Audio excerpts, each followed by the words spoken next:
Majo, hoy vamos a volver con el tema del autismo, que hemos hecho también algún episodio que los invitamos, si no lo vieron, a que lo vean ya, la pueden buscar en nuestro canal de Inesperado. Pero hoy vamos a ir más por el lado, me parece, de diagnóstico tardío de autismo y la maternidad con autismo. Es un tema interesantísimo que aparte, a ver, voy a confesar que no es un tema que se me ocurrió a mí, que se nos ocurrió a nosotros como equipo, sino que es un tema que la propia invitada me lo sugirió. Y me resultó como, wow, es cierto, ¿no? Porque digo, si para las personas gestantes neurotípicas es difícil atravesar la maternidad, atravesar el embarazo, el primer tiempo del puerperio, la crianza en edades tempranas, la verdad es que yo no sé si alguna vez me había puesto a pensar cómo es desde la perspectiva de una persona neurodiversa. Así fue que fue la propia Maju la que me trajo el tema. Probablemente, como yo estoy bastante alejada de atender como médica a personas adultas, no era algo con lo que me había interpelado. Cuando ella lo trajo, la verdad que sí, real, me interpeló. Sí, real, cuando uno va a buscar información hay muy poca información al respecto. Y sí, real, no hay protocolos desarrollados. Así que creo que va a ser un episodio interesante y que tal vez sea el punto de partida para que sea un tema que se empiece a hablar más y que empuje a que haya más información.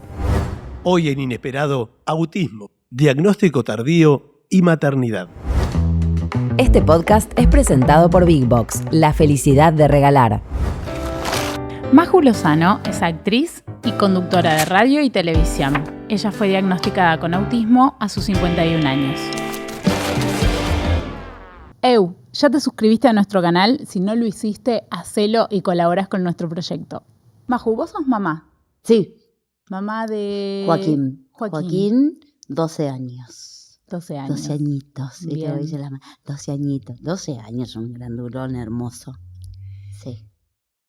¿Cómo fue tu historia de embarazo? Tu historia de maternidad de esos primeros años con Joaquín. Con Joaco, si yo lo veo con la mirada de ahora, post-diagnóstico, fue una maternidad y en ese momento fue otra. Digo, fue como ¿viste? Como un huevito Kinder, que era un huevo, pero adentro había otro. Bueno, después del diagnóstico, mi maternidad era el amarillo. No sé si se entiende. Sí, sí. Pero digo, como que muchas cosas que en ese momento no tienen explicación o a nadie le había pasado o a ninguna amiga le había pasado, los referentes que uno tenía le había pasado, después de 12 años, cobraron un sentido, con el cual fue maravilloso porque me liberé de mucha culpa, de muchísima culpa. Y pude comprender, digo, yo me separé con Joaco recién nacido, digo, todo el primer año fue muy, muy raro, porque en mi vida todo es raro. Entonces, como que todo era una mezcla de sensaciones y de cosas, pero yo no encontraba un relato parecido al mío. Digo, en todas las complejidades de la maternidad y de lo que uno veía y de lo que uno leía, yo tuve mucha preparación previa, hice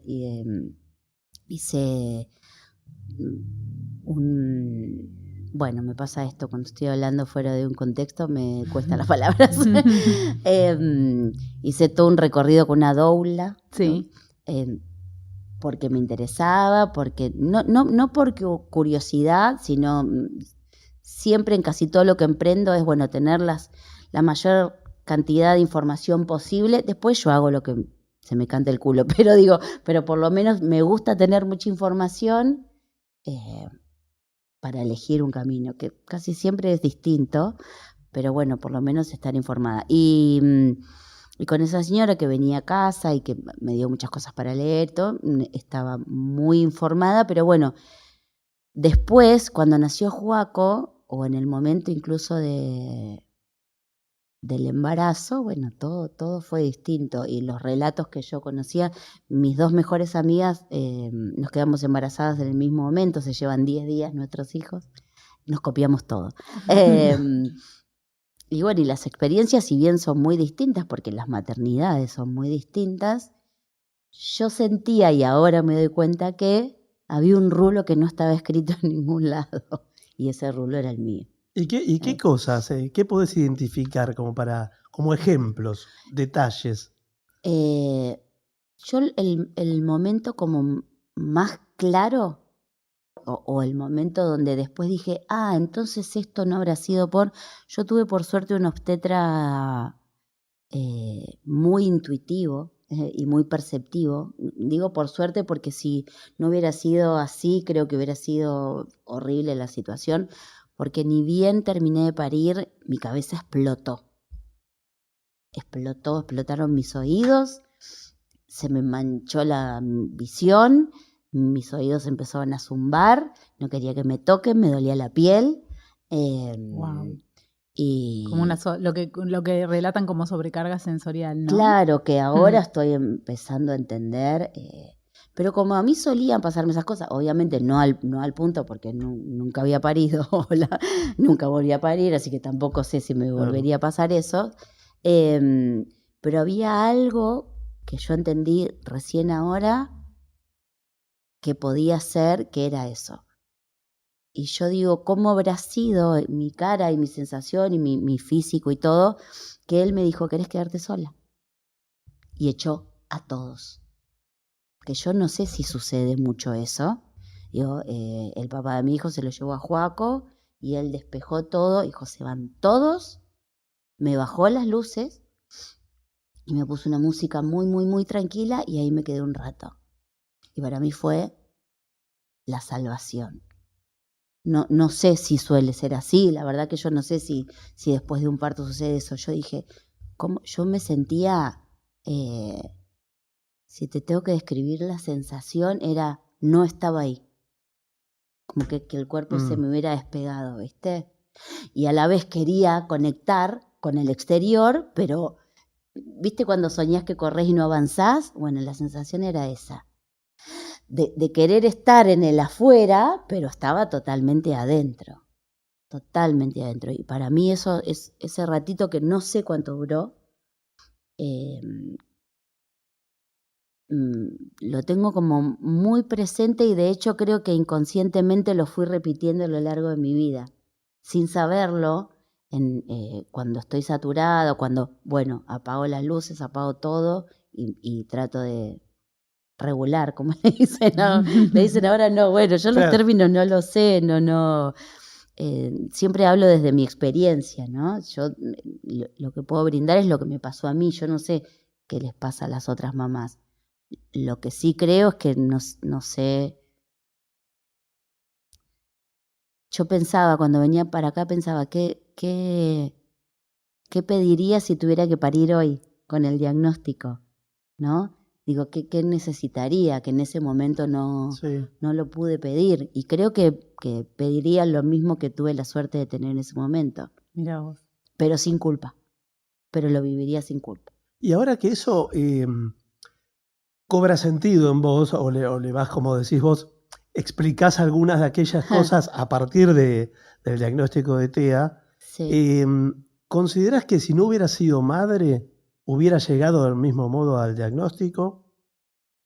¿O de alguna manera el maternar te fue mostrando más No. el camino por donde ir? No, ni en pedo. No, perdón, no, ni loca. No, no. Estoy pensando, Porque digo, esta escena del creería parto que te no. mostró algo que todavía no estaba Claro, subtitulado, digamos. claro, sí. Digo, No, quizás aparecieron otras cosas después que te fueron mostrando. No, lo que me hizo preguntar esa escena es esto, ¿qué hubiera pasado si yo hubiera sabido, hubieran tenido las herramientas para contenerme, ¿no? ¿Qué hubiera tenido que pedir o qué? No me lo despertó en la maternidad, digo, también porque siento que en la maternidad un poco está bien que la mujer enloquezca, por decirlo de alguna manera. Bueno, acaba de parir, ¿qué querés? Viste que todo se cuestiona. Sí. ¿Viste? Todo es como, oh, pobre pirula, ay, no. Y cuando uno es conocido, ni hablar, porque la carga es aún mayor, ¿no? Porque el prejuicio, o por lo menos lo que a mí me tocó vivir, el prejuicio siendo una mujer, una persona conocida, o qué sé yo, pública, no sé cómo decirlo, es aún mayor. Entonces yo digo, mirá si hubiera sido diagnosticada y conocida, me tengo que ir del país. Claro. Porque con todo eso hubiera tenido que ir a parir sola al campo a arreglarte autista de mierda. Y vos sabés que por otra parte hay poca información, porque yo estuve ahí consultando colegas. Yo no encontré tampoco. Tengo que confesar que no hice mi búsqueda obsesiva en Medline, que es donde entro para buscar información científica habitualmente, pero sí estuve consultando colegas obstetras y no es una gran pregunta, porque probablemente estén llegando en este último tiempo mujeres con diagnóstico, ¿no? Sí, mujeres que ellos catalogarán de qué particular, ¿no? Para decirlo elegantemente, claro, ¿no? Sí, qué particular esta mamá, sí. qué sensible, qué callada. Me imagino que debe haber mucho de todo esto, pero no hay protocolos para la atención de mujeres neurodiversas, ¿no? Yo creo que es relativamente nuevo, creo que como decías vos, muchas madres tienen su diagnóstico después de tener el diagnóstico de sus hijos, o al menos lo que uno va escuchando. Creo que si bien por momentos es una desventaja, y fue una desventaja al ser madre, al ser conocida también fue una ventaja, porque bueno, era la loca de la tele. Entonces, como que también tenía ese permiso, habilitado, ¿no? claro. Digo, tenía como esas dos. A mí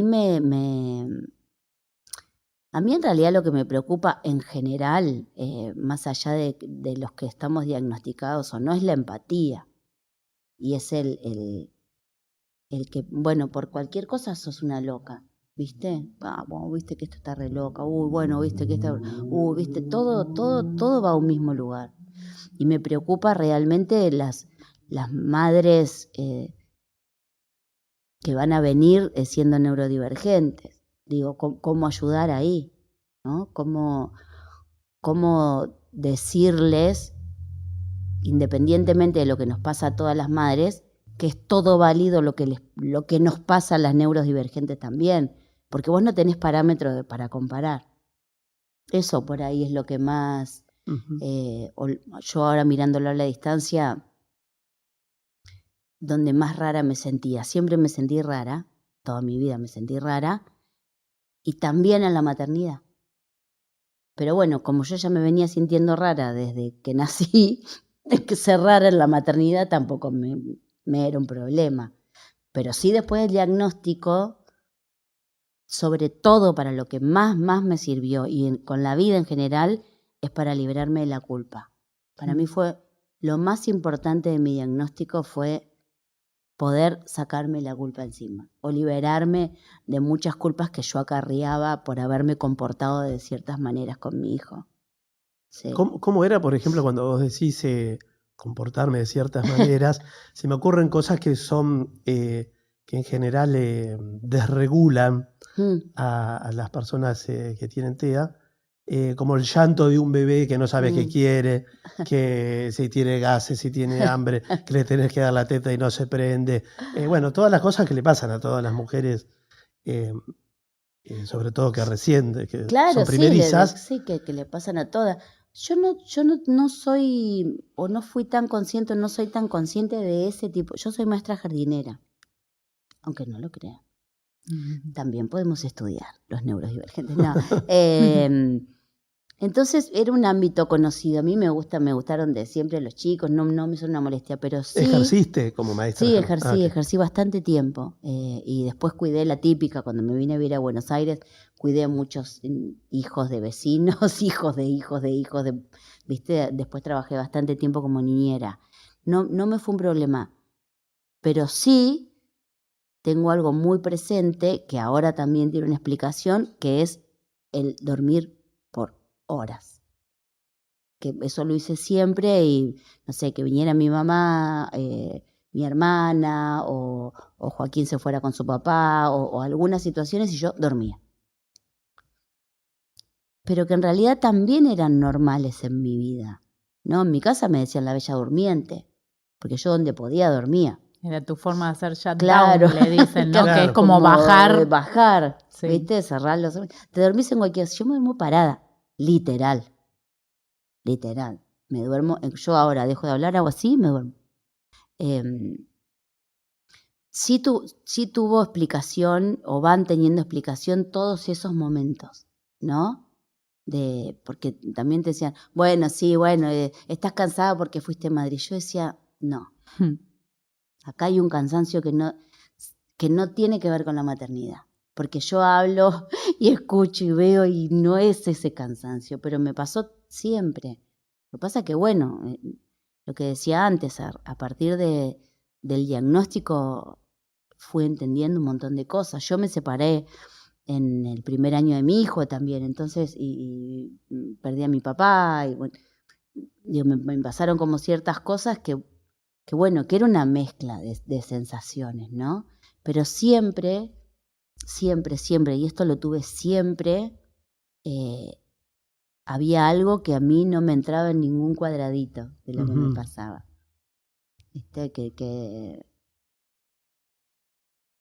Tuve la suerte, la dicha, no sé qué, de tener un hijo maravillosamente tranquilo y hermoso, que parecía que él sabía que yo necesitaba descansar, porque se quedaba conmigo escuchando música de relajación o sonidos de agua, y se quedaba conmigo como si fuera un adulto. Claro. Digo, está bien, era lo que le tocaba, lo que estaba acostumbrado, pero Joaco al día de hoy duerme con música, con música para meditar. Y bueno, y sí, lo vive desde que nació. Ahora, vos decías que hay cosas que no te encajaban y, bueno, todas las personas hay cosas que no le encajan de uno, ¿no? O sea, Sí. siempre hay cosas.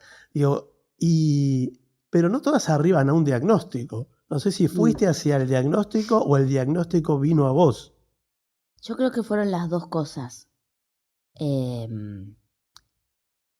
Yo fui hacia el diagnóstico toda mi vida.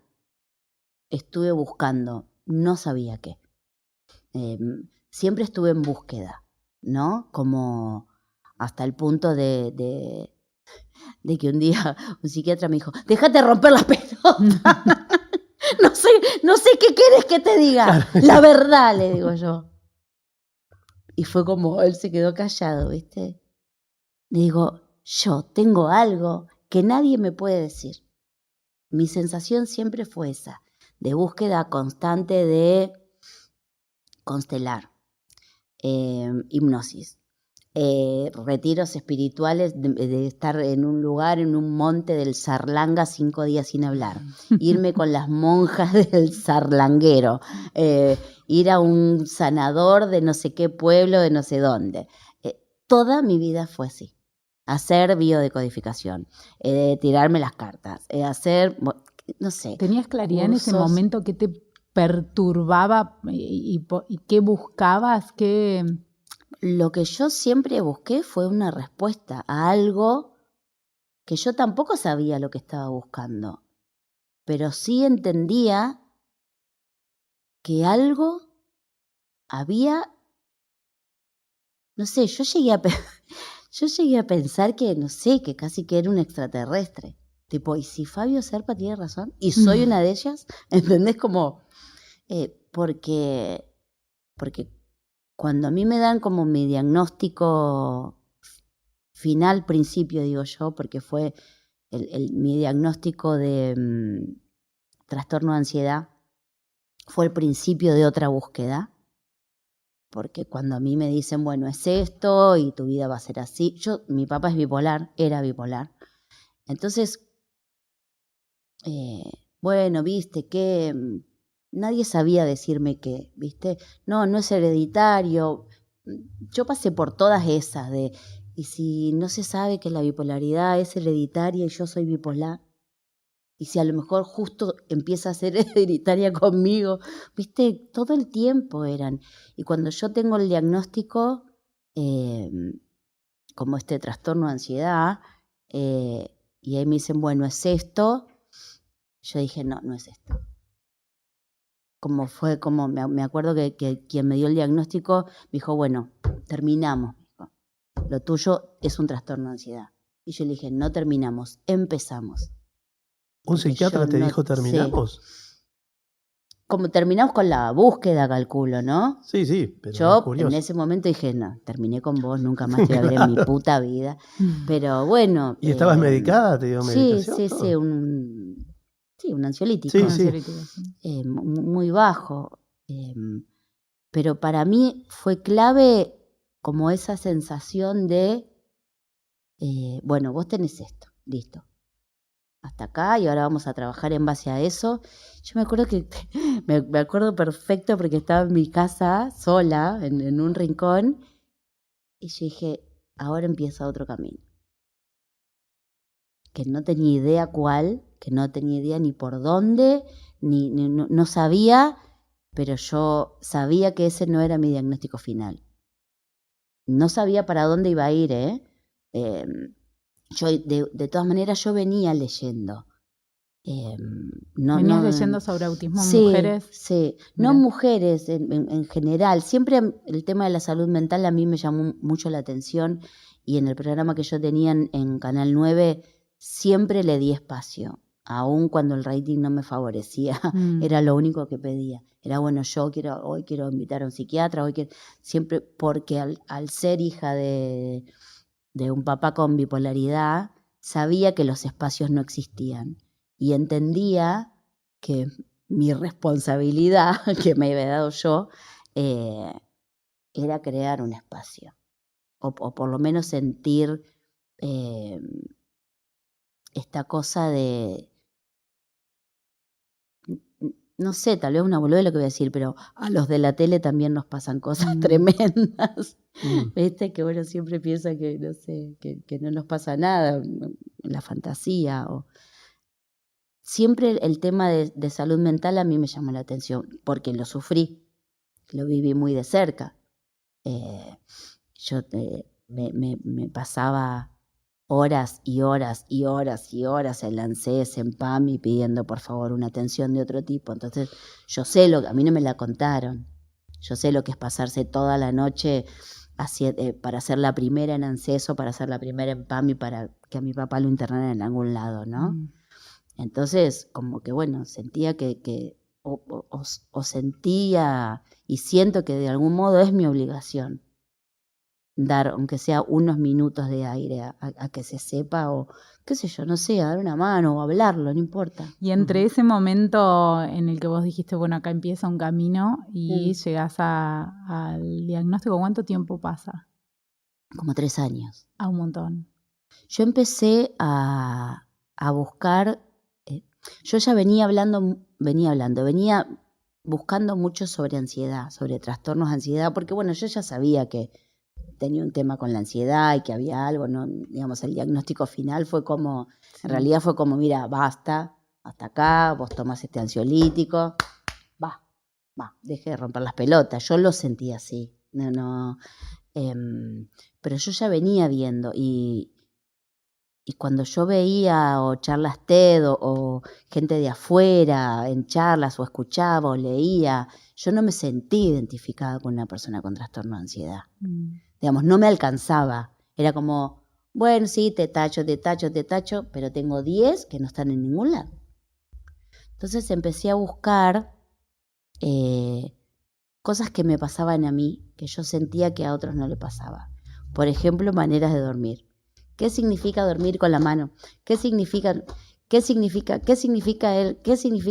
Pero así estuve un año buscando cosas que yo sentía que no pertenecían a ningún lado. ¿Maneras de dormir cuáles, por ejemplo? Queremos ejemplos. Por ejemplo, yo siempre dormí con algo en la mano. Toda mi vida con un rosario. Cuando perdí ese rosario y era buscarlo por toda la casa hasta que no aparecía, no me podía dormir. Y después lo fui como reemplazando hasta que fue solo mi mano, digamos, ¿no? Pero mi mano muy apretada y muy apretada. Yo duermo así. Entonces empecé como a buscar lo que a mí me parecía como, ¿qué es lo más raro que yo hago? Además de ser rara. Que no sea estar en televisión. Entonces empecé así, como búsquedas pequeñas. ¿Por qué me quedo sin palabras? ¿Por qué cuando yo había tenido como un par de situaciones? A mí me ayuda mucho mi pareja, mi marido de hoy, Juan, sin saberlo. Porque él es un tipo muy estructurado, con muchas reglas a seguir y muy como 2 más 2, 4. Y se encontró conmigo, para mí un día 2 más 2 es 6, otro día 2 más 2 es 20, y otro día 2 más 2, no sé, mañana te contesto. Entonces empezamos a chocar mucho en eso. Y como que él me quería como acomodar a un ritmo que yo no entraba. Y de hecho llegamos como a decir, bueno, no, decidimos convivir y después decidimos que no, porque había algo en él que a mí me desacomodaba, ¿no? Que tenía que ver su estructura divergente, ¿sería? No sé si está bien dicho Su estructura así. estructurada. Claro, su estructura normal. Claro, como neurotípica. Eso, neurotípica. Como... Ya está aceitadísimo, Patricio. Te eché un loco, te digo, de acá te sale a hablar al Congreso. Chocábamos mucho en eso y él empezaba a decirme, yo no había vuelto a convivir después de tener a Joaco, y él empezaba a decirme, pero vos, esto no es normal, ¿viste? Y yo empecé como a volverme loca porque era alguien que venía, yo vivo sola desde los 19 años, así que sí, vivía con amigas, todo, pero no sé, por ahí a veces pienso que por ahí la maternidad me abrió todo un campo de sensibilidad o de percepción que por ahí estaba dormido, no es que no lo tenía, iba hablando, volviendo un poco atrás de otras percepciones, otros registros, ¿viste? El tener que registrar sí o sí a mi hijo, que me demandaba mucha energía. Y Juan fue mi salvador. Yo siento que él vino, además de ser la persona que amo, él vino a ayudarme a tener un diagnóstico. Te mostraba lo más atípico, si querés. Claro, claro. Empezaba a... Yo lo que siento que Juan fue como... tal vez llore. No, fue como la primera persona que me acompañó, no que me acompañó en realidad, que me vio. Más allá de mi mamá, que mi mamá toda su vida estuvo buscando lo que me pasaba, ¿no? Digo, electroencefalogramas me han hecho miles.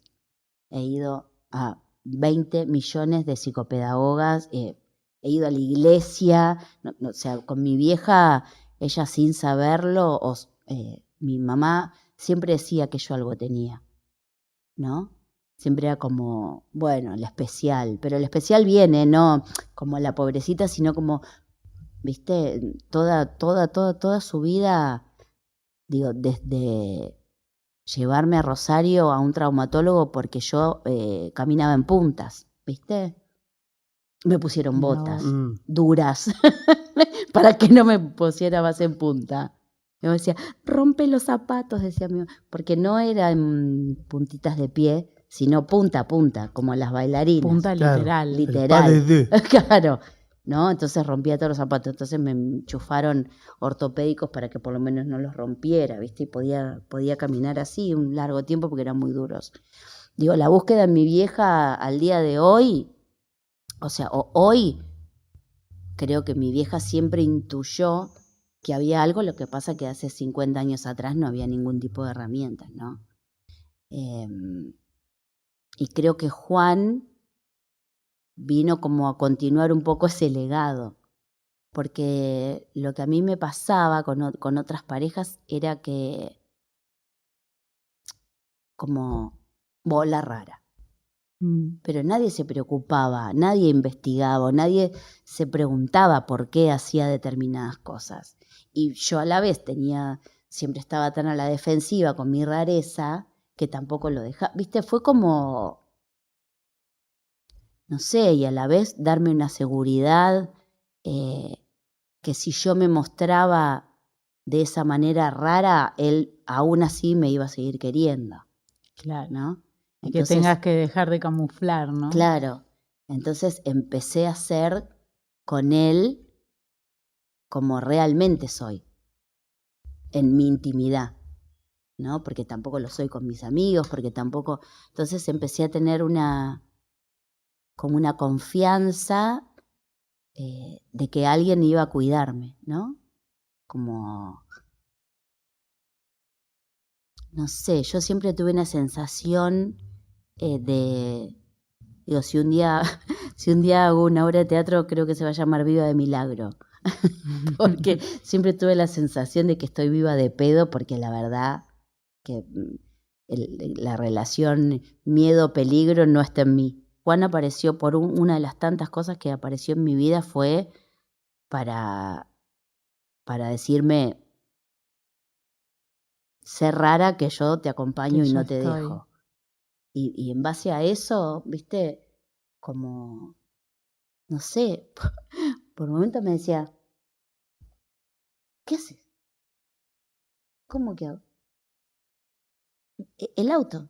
Están las 4 puertas abiertas y en marcha. Y yo en casa mirando tele así. ¿En serio? Sí. Ay, y me habré olvidado. ¿Cómo que te olvidaste de apagar el auto? ¿Viste? Entonces, y yo empecé a darme cuenta en esas cosas y en otras cosas como el cepillo de diente va adentro del vaso, decía él, ¿no? No, el cepillo de diente va afuera. No, gorda, el cepillo de diente va adentro. No, vos me sacás el cepillo de diente del lugar y yo me levanto y si no veo el cepillo donde yo necesito que esté, enloquezco. Entonces todas esas cosas en la convivencia empezaron a darme alarmas de que realmente algo pasaba. ¿Y nadie te dijo nunca, fíjate si sos autista, No. concretamente? No. No. Sí, como un trastorno TDA. Trastorno por el déficit de TDAH, ¿no? atención. TDAH. Mirá cómo está. Ah, Segunda que tira, ¿eh? Sí, bueno. sí, en algún momento a mi mamá le habían dicho que tampoco se llamaba TDAH, digamos, bueno, esta chica le cuesta mucho concentrarte, esa chica necesita otras cosas. Bueno, desde muy chica fui a teatro, a escuelas de escritura, digamos. Siempre fui como la rara. Mis amigas iban a hockey y yo iba a teatro, ¿no? Con adultos porque no habían para nada teatro para chicos. Entonces a mí me mandaban con los viejos, decía yo, de 30, 40, y yo tenía 15, 14. Pero bueno, no sé, yo... Cuando empecé con toda esta búsqueda y que ahí aparece Ian en mi vida, Ian y su mamá, que ella fue la primera que me dijo, vos, y le dije, ya sé lo que me vas a decir. Porque había ocurrido una situación en Todas las tardes, el programa que yo conducía, con un sonido que había explotado, explotó un foco y se subió el volumen de golpe. Y con Ian nos agarramos, ¿viste? Fue como, ¡ah! Tranquilo. Pero ahí yo ya venía hace más de un año leyendo. Lo que pasa es que no encontraba cómo saberlo. No sé, había como algo que no sabía, que no se sabía, que había adultos que no habían sido diagnosticados. No sé, todavía estoy como descubriendo. Y fue clave, además de Ian y su mamá, que me empezaron a acompañar en el camino y que, bueno, el primer autodiagnóstico lo tengo por ella, digamos, es quien me lo manda y me dijo, ¿por qué no probás? Total, Pero empecé a leer mucho afuera, en España, en México. Incluso había leído una nota de una periodista en Inglaterra que había tenido su diagnóstico a los 45 años y a partir de ahí y hablaba mucho de su marido también, y a partir de ahí ella había cambiado su trabajo, ¿no? Ella hacía como noticias muy duras y muy con actualidad y todo, se daba cuenta que llegaba a su casa agotada y agobiada y no sabía por qué, y a raíz del diagnóstico, yo tuve un camino parecido. Y cuando encontré esa nota, que ni siquiera me acuerdo quién es, obvio que no me acuerdo el nombre porque no me sé los nombres de nadie, ahí el camino se empezó a esclarecer un poco. Y ahí empecé a dejar de poner cómo duermen los autistas, cómo comen los autistas, Bueno, o sea, si es por anécdotas, tengo miles, porque yo con el tema de la alimentación era tremenda. Pero bueno, cuando uno no sabe dónde, y además vos vas como camuflando y vas escondiendo porque en algún momento te hinchás las pelotas de ser la rara, ¿viste? Porque vos no tenés respuesta. Porque cuando vos te dicen, cuando Juan me decía, pero vos te das cuenta o por qué haces tal cosa, yo no tenía respuestas para eso. No las tengo hoy.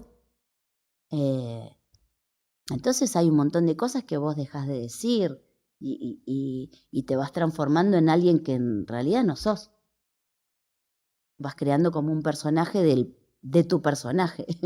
Bueno, en parte de esto que vos contás del quedarte dormida está muy descrito en las mujeres, algo que se llama fatiga social. Las mujeres hacen tanto camuflaje durante el día, tanto masking para poder adaptarse, para dejar de ser la rara y demás, que eso demanda una energía mental tal que hace que a la tarde, noche, lleguen absolutamente irritadas, cansadas, que hagan esto de dormir muchísimas horas, me banco socialmente esto, pero esto es a costa de muchísimo esfuerzo cognitivo, ¿no?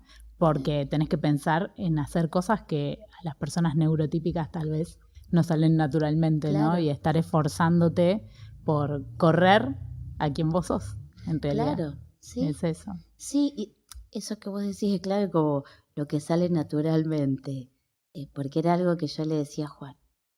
Yo le decía, vos entendés que lo que para vos es fácil, para mí es imposible de hacer, y yo no sé por qué. Esas eran como las primeras discusiones, porque Juan se volvía loco conmigo. Claro, una persona tan estructurada, con un carácter muy fuerte y muy dominante, claro, se encontraba con alguien que le pedía, no sé, yo cuando Joaquín lo senté y le expliqué lo que me pasaba, que él creo que en algún punto sin saberlo lo sabía, porque unos días antes de mi diagnóstico siempre tenemos como una charla antes de dormir con nuestra famosa música para calmar. Y unos días antes me había dicho, se me queda mirando y me dice, viste que vos no sos como todas las mamás. Y no, sos distinta, pero a mí me gusta que seas distinta.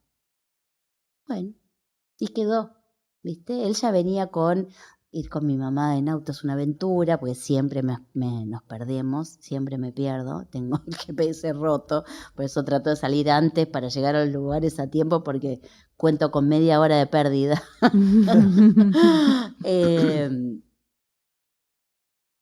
Pero, volvía, que cuando yo digo, ¿cómo le explico a Joaquín? Porque sentía que si yo en algún momento lo iba a hacer público, quería que se enterara por mí qué es lo que pasaba, claro. Y a la vez las hijas de Juan también. Juan tiene 2 hijas, de 12 y de 15, y también había que, porque yo sentía, y porque me conozco, sabía que llegado el diagnóstico definitivo, lo iba a contar. Porque soy así, porque no hubiera sido de otra manera. Porque en realidad, más allá de lo que significó haber contado mi diagnóstico, a mí me chupó un huevo.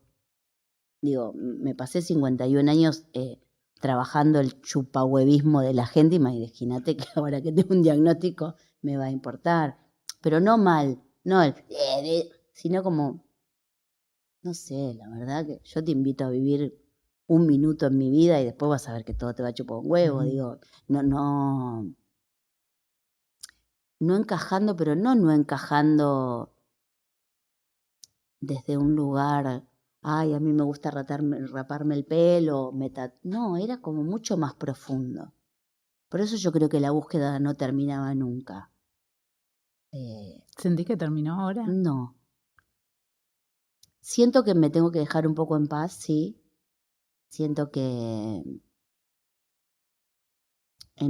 siento mucho alivio desde que tengo el diagnóstico. Mucho alivio. Dejé de tener pesadillas, por ejemplo, que tenía muchas pesadillas. Dejé de tener grandes dolores de cabeza, tengo migraña. Yo no sé si quiero seguir buscando mucho más, porque yo ya sé dónde pertenezco. Y eso es lo que a mí más me angustiaba. El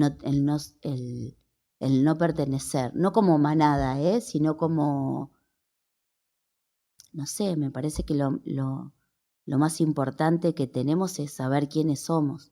O lo único que venimos, o al menos yo siento que lo único que viene a hacer este mundo es saber quién soy. Y a mí me llevó 51 años saber quién era. Entonces, por mí ya estoy. Maju, ¿y cómo te llevas con lo inesperado? Lo odio.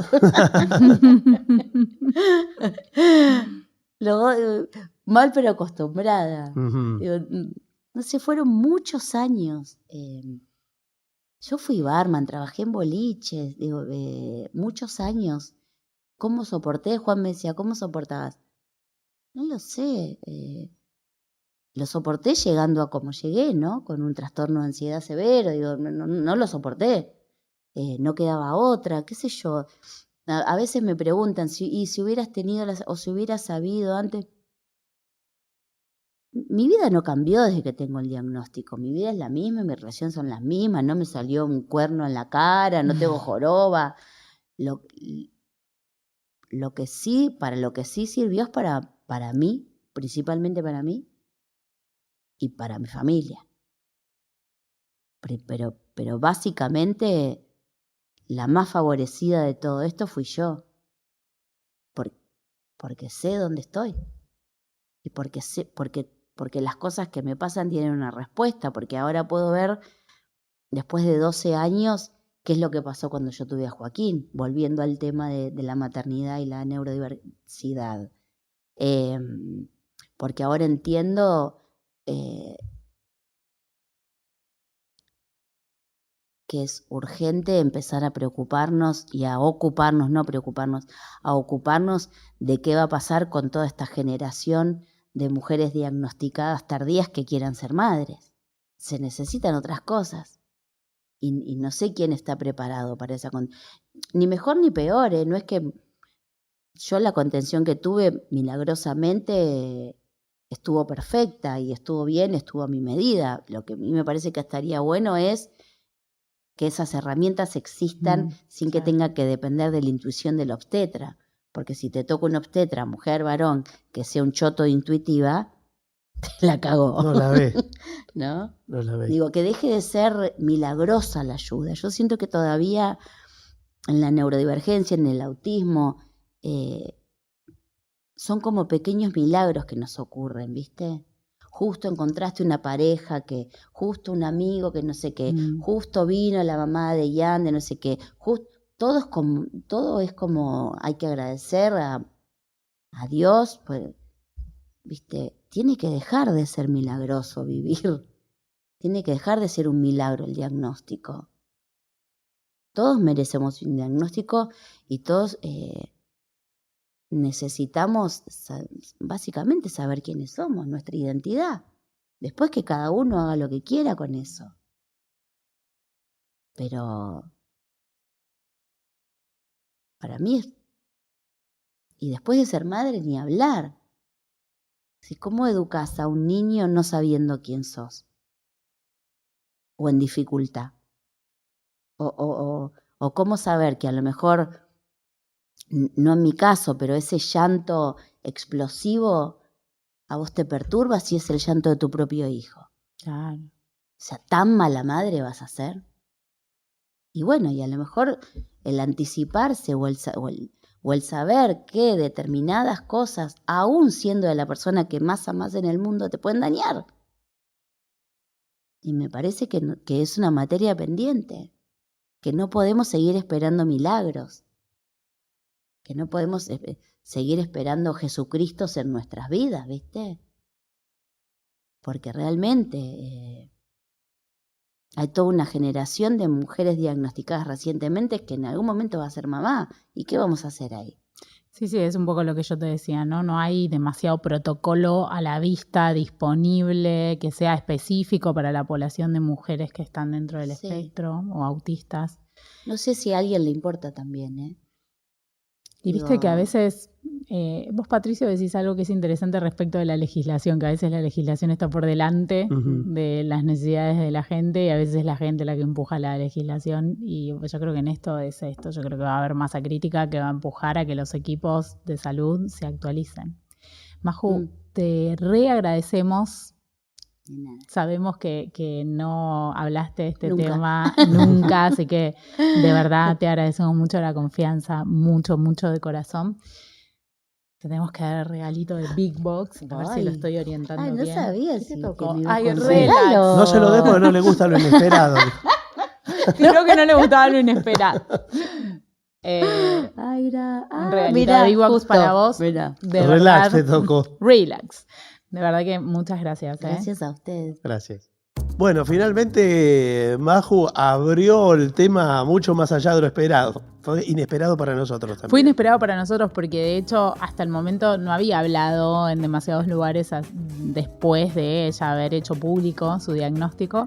Así que este capítulo transitó toda su historia más allá de lo puntual o los momentos puntuales de la gestación y de los primeros años de la maternidad. Creo que de todas formas nos agregó muchísima información, ¿no? Sí, además que está bueno el cruce de la experiencia específica de la maternidad, porque como decíamos al principio, no es un tema muy abordado en general, ni tampoco, no es que no sea abordado por nosotros, no es abordado.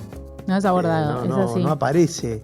De hecho, particularmente este capítulo no tiene expertos hablando del tema porque existe esta particularidad, no hay todavía la suficiente cantidad de información, ¿no? que dé un conocimiento consolidado.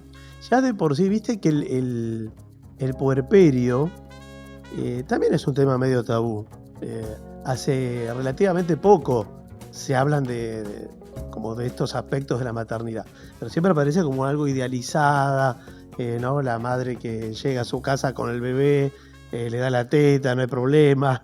Bueno, ¿no? Digo, el hecho de amamantar para una persona, para una mujer autista, lo que puede significar, la cantidad de estímulos que significa dar de mamar a un hijo. Bueno, ¿qué información tenemos respecto de esto? ¿Qué tipo de consejería podemos dar con herramientas teóricas consolidadas? Bueno, creo que se abre ahí un campo interesante para explorar.